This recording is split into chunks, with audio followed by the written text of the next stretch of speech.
So guys, welcome to tech invest. इस video में हम लोग शेयर मार्केट लेटेस्ट न्यूज़ और फंडामेंटली स्ट्रॉन्ग कंपनीज के बारे में बात करेंगे। सो प्लीज़ वीडियो को जरूर एक लाइक कर दीजिएगा। So let's get start to the video.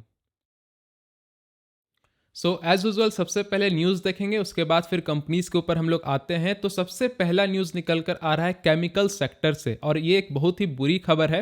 देखिए क्या है ना कि जितने कंपनीज स्पेशलिटी केमिकल्स में डील करते हैं, जैसे एग्जांपल के लिए हम लोग दीपक नाइट्राइट्स कवर करते हैं, तो इन सारे कंपनीज का आपने देखा होगा Q2 का रिजल्ट उतना अच्छा नहीं था। कहने का मतलब ये है कि रिवेन्यू में कोई कमी नहीं था, लेकिन प्रॉफिट्स में आपको कमी देखने को मिला। इसका सीधा रीजन यही था कि रॉ मटेरियल्स के कॉस्ट इंक्रीज हो गए थे, जिस वजह से उनका जो रॉ मटेरियल में लागत ज्यादा लग गया, इसलिए जो प्रॉफिट का मार्जिन है वो यहाँ पे कम हो गया था। तो यहाँ पे बहुत सारे आर्टिकल्स अभी ये फिर से बोल रहे हैं कि आने वाला जो Q3 होगा उसमें भी आपको सेम इसी तरीके का रिजल्ट देखने को मिलेगा। रिवेन्यू में कोई कमी नहीं रहेगा, लेकिन इनका प्रॉफिट मार्जिन है वो थोड़ा कम होता हुआ मिलेगा। तो पूरे इंटायर केमिकल सेक्टर के लिए ये थोड़ा सा पैनिक वाला न्यूज़ है।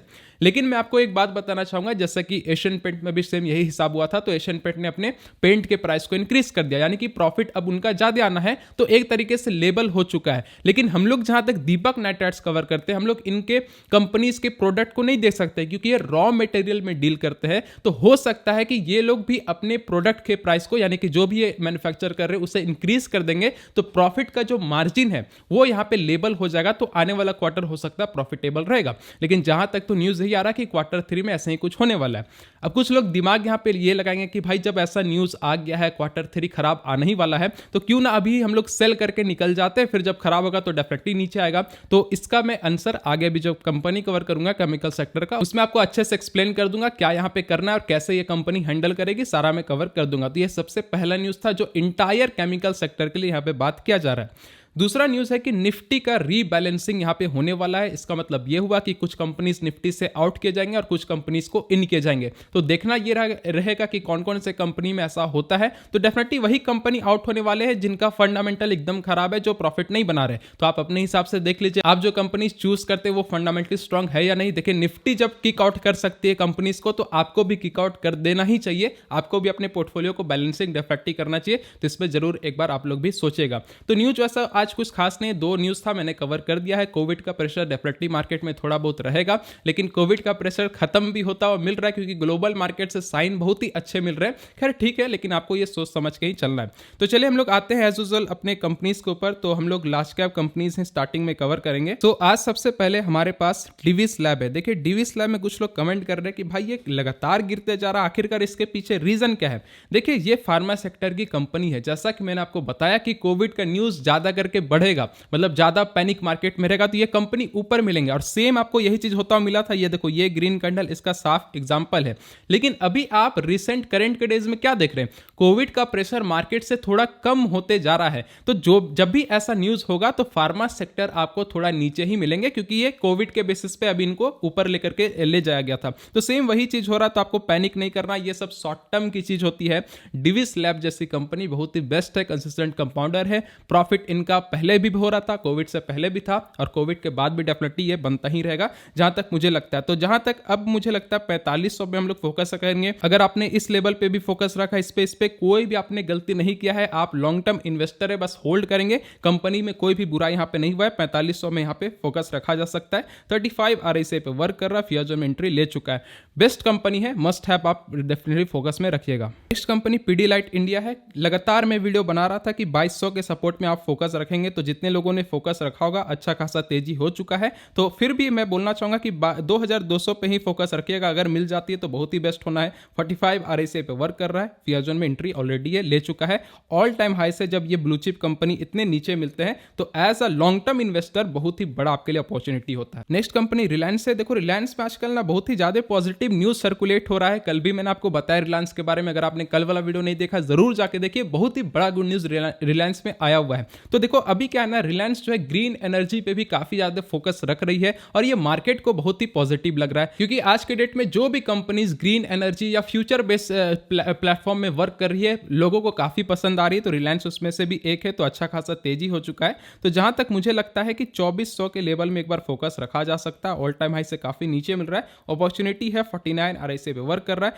थोड़ा कंपनी स्लो चलेगी लेकिन ग्रोथ इनका बहुत ही अच्छा है, आने वाले क्वार्टर भी अच्छे खासे आ सकते हैं जस्ट बिकॉज ऑफ जियो का जो प्राइस इंक्रीज हुआ है रिचार्ज प्लान में, वो काफी अच्छा इफेक्ट आने वाला क्वार्टर में कर सकता है। नेक्स्ट कंपनी अल्ट्राटेक सीमेंट है, जहां तक मुझे लगता है कि 72-50 पे एक सपोर्ट बनता है, इसमें आप फोकस रखिएगा। ठीक है, 44 RSI पे वर्क कर रहा है, फियाज इन्वेंट्री ले चुका है। पेंट सेक्टर के वन ऑफ द लीडर है, डेफिनेटली बहुत ही अच्छा इनका आप देख सकते हैं ट्रेंड भी ऊपर की ओर ही जाता है। एक एवरेज रिटर्न प्रोवाइड करेगी लेकिन पोर्टफोलियो डाइवर्सिफिकेशन करना भी जरूरी है, तो सेक्टर वाइज आपको कुछ लीडर्स भी इंक्लूड करते रहना चाहिए। तो सीमेंट सेक्टर में अल्ट्राटेक सीमेंट मुझे यहाँ पे बेस्ट लगता है। सो आज लार्ज कैप में डाबर, HUL, मारिको और IRCTC कवर नहीं कर रहे, लेवल भी बिल्कुल सेम है। कल वाला वीडियो इनके लिए जाकर के देख सकते हैं। तो ये सारे थे लार्ज कैप कंपनी जिसमें आपको अपने एलोकेशन का बड़ा अमाउंट देना है। इसके बाद हमारा मिड कैप कंपनी जाता है जिसमें लार्ज कैप से थोड़ा कम एलोकेशन देना है। तो मिड कैप में सबसे पहले दीपक नाइट्राइट्स है, क्योंकि जैसा मैंने आपको बताया फर्स्ट में न्यूज बताया, तो उसका इंपैक्ट क्या पड़ सकता है उसके ऊपर भी हम लोग इसमें डिस्कस करेंगे।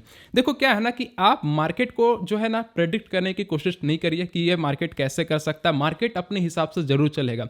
ऐसा आपको नहीं करना है कि कोई आर्टिकल छप गया या कोई एक सॉलिड प्रूफ भी आ गया कि Q3 खराब होने वाला है। तो आप क्या कर रहे हैं ना, आप जो इन्वेस्टमेंट आपने किया है, जिस भी लेवल में आपने इन्वेस्टमेंट किया है, डेफिनेटली उससे होल्ड करें। कभी भी सेल बाय जितने लोग करते हैं ना, जितना ज्यादा दिमाग लगाते हैं ना, वो उतने ही पीछे चले आते हैं। यहां तक मैंने एक्सपीरियंस किया है, लोगों के साथ अक्सर यही होता है। क्योंकि देखो क्या है ना कि देखो दीपक नाइट्राइट्स पहले से ही अपने ऑल टाइम हाई से काफी नीचे यहां पे आ चुकी है। तो हो सकता है कि मार्केट ने Q3 को ऑलरेडी प्रेडिक्ट कर लिया है, मार्केट ने पहले से ही समझ लिया है कि ऐसा होने वाला है, इसलिए आपको ये इतना बड़ा डाउनफॉल देखने को मिल रहा है। आप एक्चुअल में किसी भी चीज को मार्केट में अच्छे से प्रेडिक्ट नहीं कर सकते। आप 100% श्योर कभी भी मार्केट में नहीं रहेंगे। तो हो सकता है कि उसी बेसिस पे एक डाउनफॉल आया है, हुआ है, ऑलरेडी इसे पनिशमेंट मिल चुका है। तो अगर आप Q3 वाला जो भी आया है उस हिसाब से सोचकर चलेंगे कि अब यहां पे मिल जाएगा उस न्यूज से, तो हो सकता है यहां पे ना भी आए, हो सकता है आ भी जाए, आप सही भी जा सकते हैं। तो ऐसा करना रिस्की भी होता है और as a long term investor आप अपने दिमाग को खराब कर रहे हो। अगर आप बार बार बाय एंड सेल का स्ट्रेटजी ला रहे हो कोई किसी न्यूज के बेसिस पे,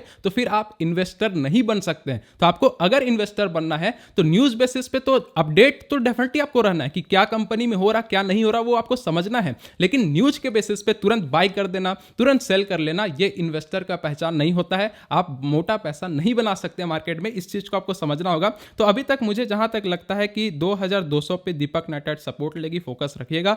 53 RSI पे वर्क कर रहा, ऑलरेडी ये फियाज में एंट्री ले चुका है। कंपनी बहुत ही बेस्ट है, आप देख सकते हैं ये RSI 50, 48 कभी भी डेफिनेटली बहुत ही कम आपको टच करते मिलेगा। ऑल टाइम ये देखो ऊपर की ओर ही रहता है। और जब ये सारी कंपनीज चलती है ना, बड़ा रिटर्न बना के देती है, तो इनके साथ अगर 40% का भी गिरावट हो रहा है तो डेफिनेटली इनका हक भी बनता है कि 40% ये जा भी सकते हैं, क्योंकि ये रिटर्न तो सालों साल में पैसा 2 गुना 3 गुना यहाँ पे डेफिनेटली कर देते हैं। तो इस नेचर को भी आपको समझना होगा। तो बेस्ट कंपनी है, बाय एंड सेल करके ज्यादा दिमाग खराब अपना करने की जरूरत इस न्यूज से नहीं है इस कंपनी में। नेक्स्ट कंपनी एस्ट्रल है। जैसा कि मैंने प्रीवियस कुछ वीडियो में आपको बताया था कि जब भी मार्केट का ये सेंटीमेंट जो खराब हो रखा है अभी रिसेंट के डेज में, जब भी ये अच्छा हो जाएगा ना, तो सबसे पहले वही कंपनीज चलेंगे जिनका रिजल्ट बहुत ही बेस्ट आया था। जैसे कि एग्जांपल के मैंने जुबिलेंट फूड के बारे में बोला था, तो सेम वही चीज एस्ट्रल में भी है।